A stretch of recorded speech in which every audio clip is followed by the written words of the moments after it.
Hi everyone, it's James from Eurovision Ireland back for a brand new series of reviewing two.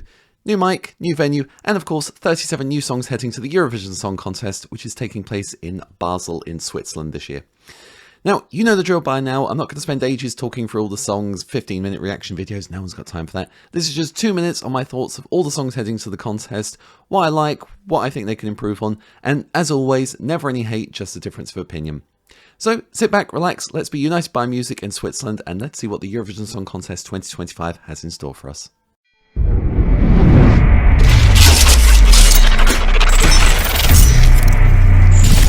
Let's take a look at the United Kingdom, Remember Monday and What the Hell Just Happened, which I think is a reaction a lot of people in the Eurovision sphere had.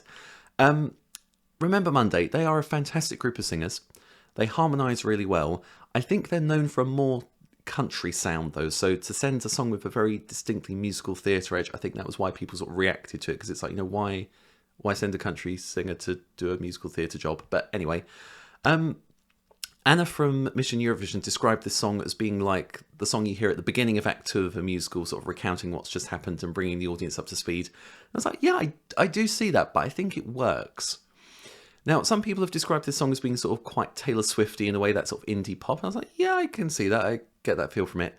The interesting thing is, a lot of people in the Eurovision sphere, I noticed, they heard it and all sort of went, ooh.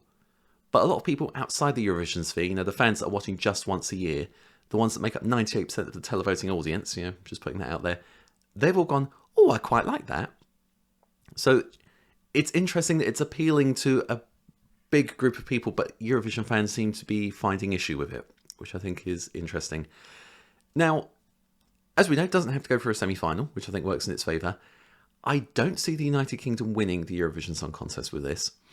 I think it's the kind of song that if it taps into enough people out there, and as I said, the sort of audience that are not, you know, following every step of the contest, they just watch it once a year on the night, a lot of them seem to like it, which I think could come in handy. Now, a jury's going to reward the fact that they can sing and they harmonise beautifully.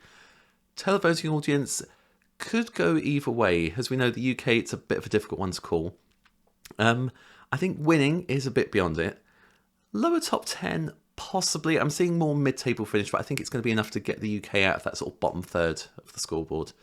So yeah, this will be an interesting one to see what happens in Basel. As I say, I don't think it's a winner, but yeah, it's an interesting song nonetheless.